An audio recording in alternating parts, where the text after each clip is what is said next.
Dan Graziano is the man who broke the story yesterday, our insider extraordinaire. Dan, what can you tell us? Yeah, look, Doug Pederson, the expectation had been that he would be back in spite of the rough year. He met with Jeffrey Lurie last week. There was some disagreement on where things stood. What do we do at the quarterback position? What's the right way to move forward in terms of building the roster? Do we retool quickly and try and win in 2021, or is it a bigger project? Obviously, you heard Lurie there. Sounds like he thinks it's a bigger project in terms of the retooling, the rebuilding they needed to do, in terms of who should be on the coaching staff, what kind of decisions they need to make about free agents, the draft, et cetera. So they met again yesterday, and they pretty much got to a point where Lurie decided, look, Doug is not on board with what we want to do long term in terms of how to put this team back together, whether that means, the quarterback position, what to do with Carson Wentz, whether it means roster decisions, et cetera. So he decided to move on. Interesting phrasing. You say he doesn't deserve to lose his job, and yet he does. I think what Lurie was trying to communicate is the body of work of Doug Pederson in Philadelphia is not one that should necessarily result in him no longer being the coach. He's saying over the next couple of years, we have to do something that is not necessarily what Doug wants to do, so we need a different coach to do it. It's, you're right. It's kind of a word salad from the owner, but, he's the owner, so he can say and do what he wants. But it leaves a lot of room for interpretation, and so it could lead you to wonder, is he sort of suggesting that maybe Doug Pederson wanted this to be the outcome here, or is he suggesting, and a lot of people will jump to this conclusion, that this essentially was a power struggle between the highly paid quarterback Carson Wentz and the coach, and the quarterback wins? Those are the two things that you could take from those comments easily. Yeah, and look, I don't think it's a matter of a power struggle where Wentz wanted the coach out and the coach is out. I think that would be oversimplifying and unfair. I mean, Wentz is coming off a year where he wouldn't really have the juice to do something like that based on his performance. It is true, however, that Jeffrey Lurie has a lot more money invested in Carson Wentz than he ever did in Doug Pederson. So it's conceivable that he decides, hey, Wentz is the guy going forward. We need to fix him and build around him. And if Pederson wasn't fully on board with that plan, then you can see that being the rift. I don't know for a fact that was the case, but obviously indications late in the year were that it was definitely possible with the move to Jalen Hurts, et cetera.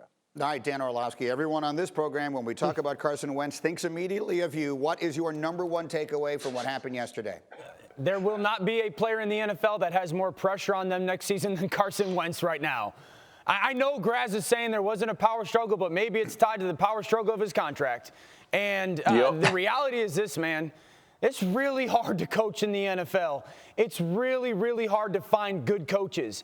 And Philadelphia, in many ways, just chose Carson Wentz over Doug Pederson. And he's got a statue outside of their stadium. He's the first coach in the history of that organization to bring them a Super Bowl. And now it looks like the Eagles have said, okay, Carson, we're going to choose you because of the contract or because of the lack of connection, whatever we want to call it. We're going to choose you over Doug Pederson in many ways.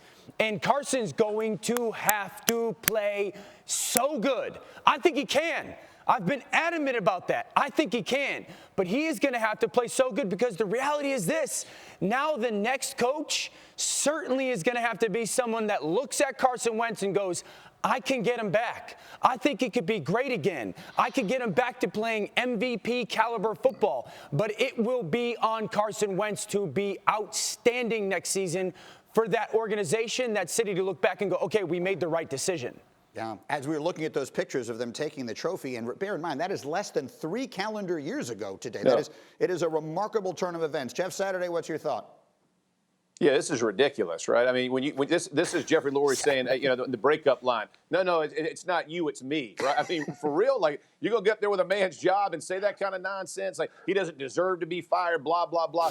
Both Dans are right. I mean, they definitely picked Wentz over Doug Pederson. But at the end of the day, the coach is going to have to come in, Greeny. He's got to be in line with Wentz, right? You just had Hurts outplay him. He's been supplanted by the backup twice now, right? And Foles, by the way, has a statue of himself sitting outside the stadium. This is a very difficult situation. And so whether it's Roseman, whether it's Lurie, whichever way this thing came down, you have a coach in Doug Pederson who I believed could have continued to develop this team. This team is in salary cap, has salary cap issues. Their offensive line is decimated with injuries. Yeah. They have nobody outside that scares you. Like, there is a laundry list of issues. To lay that all at the feet of Doug Pederson 3 years outside of a Super Bowl is absolutely ridiculous. Like we have gone off the deep end. We think we can just fire coaches and bring other guys in, and it's all going to happen overnight. It just doesn't make sense.